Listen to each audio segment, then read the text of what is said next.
HOA Karen accuses black woman of stealing her own car. So she did the unthinkable. The morning did not simply arrive. It unfolded, slow and deliberate, like the turning of a well-worn page. A silver mist drifted over the creek, soft and alive, curling through the reeds and settling gently along the banks. It carried with it the scent of damp earth and wild mint, the kind of fragrance that speaks of life unseen. Roots stirring, water moving beneath stone, the quiet hum of things that grow. The first rays of sunlight were timid, almost bashful, filtering through the heavy canopy of the old oaks that lined the water. Shafts of pale gold slipped through the leaves, dappling the ground in trembling light.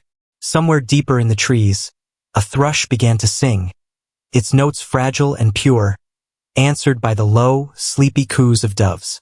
The world was waking slowly, cautiously, as if reluctant to disturb the peace it had built overnight.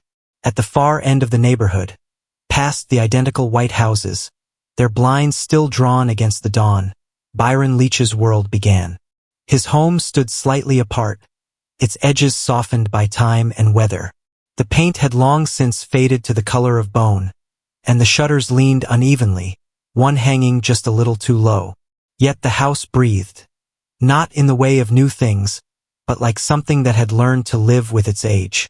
The vines that wound around the fence were thick and stubborn, climbing higher each year, and the garden beds were wild with life. Tomatoes, basil, and lavender spilled over their borders in a tangle of green and scent. Bees drifted lazily from bloom to bloom, and the old rain barrels, dented, rusting, yet still proud, caught the newborn sunlight and glimmered faintly, as though remembering the many mornings they had witnessed. Byron stepped outside with the kind of slowness that wasn't hesitation, but reverence. His boots pressed softly into the damp earth, leaving faint impressions that filled quickly with dew. The air held that brief stillness that belongs only to early morning, a balance between night and day, between silence and sound. His shoulders carried the quiet weight of years, but there was no bitterness in his stance. Instead, there was a gentler strength, the kind built from endurance, from forgiveness, from having weathered too much to still be shaken by small storms. In his hand, he held an old steel bucket. Its surface was smooth, worn down by decades of use, the handle creaking faintly as it swung. It had been his wife's favorite. Together, they had walked every morning to the creek, side by side, collecting water before the rest of the world stirred. Even after she passed, Byron kept the ritual. It was not habit, it was remembrance. The creek was more than a stream to him.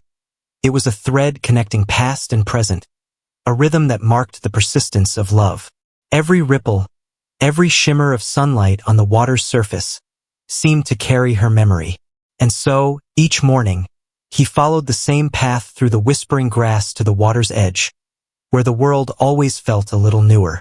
The mist would lift, the day would begin, and for a few sacred moments, time itself would seem to pause, breathing with him, as if the land remembered too. The water was cold when he dipped the bucket in, and it moved like something alive. He listened to it, really listened, the way others listen to music. The rush against the stones, the delicate trickle between roots, the soft hiss as it met the edges of the shore. He poured it carefully into his garden, as if feeding a friend, not just soil.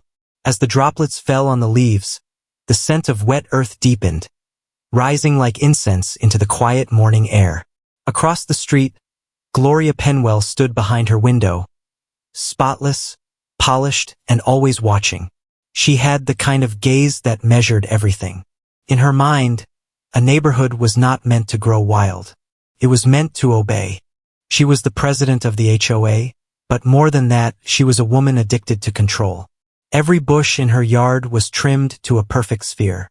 Every flower bed was edged with surgical precision. She believed beauty came from order, and order came from power. Byron's garden was, to her, a personal insult. She lifted her phone with a practiced gesture and zoomed in on the barrels by his fence. Click. One picture. Then another.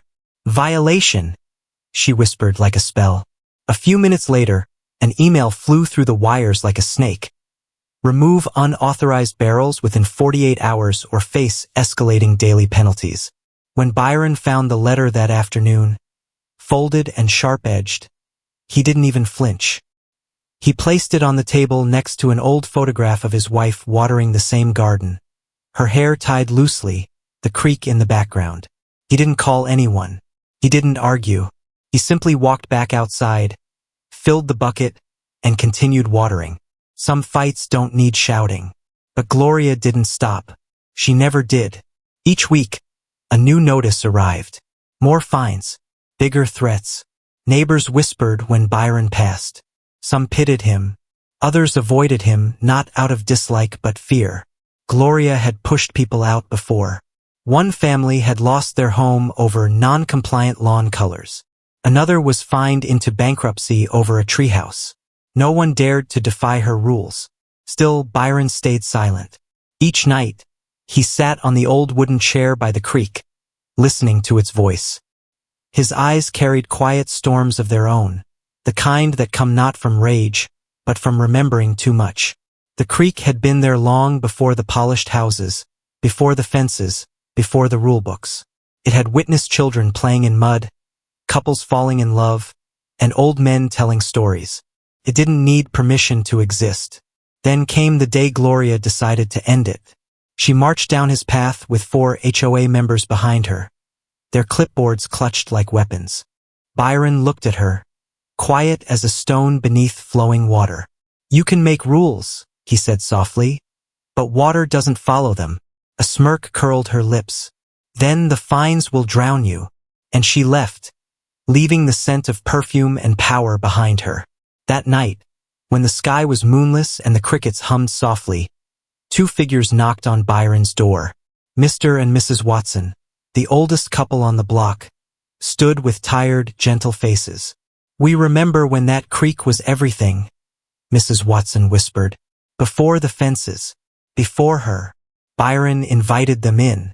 Over mugs of warm tea, they told stories of children catching tadpoles, summer bonfires by the water, and nights where the creek sang louder than the traffic ever could. It wasn't just water. It was community. It was the soul of the place. When they left, Byron didn't sleep. Instead, he followed the creek with a lantern in his hand, tracing its hidden scars. Years ago, the HOA had forced the water to bend, to fit their plans. They buried its true path beneath soil and pipes, carving it away to make room for their perfect lawns. He could still see where it once flowed freely. So he began, one shovel at a time, not out of anger, but out of quiet, patient defiance. For weeks, Byron worked while the neighborhood slept. His hands bled, his back ached, but the earth listened. It opened itself to him like an old friend finally allowed to speak. The creek began to stir, restless, as if it too was remembering its strength. Meanwhile, Gloria continued her meetings with her board. "He'll fold soon," she laughed. "They always do."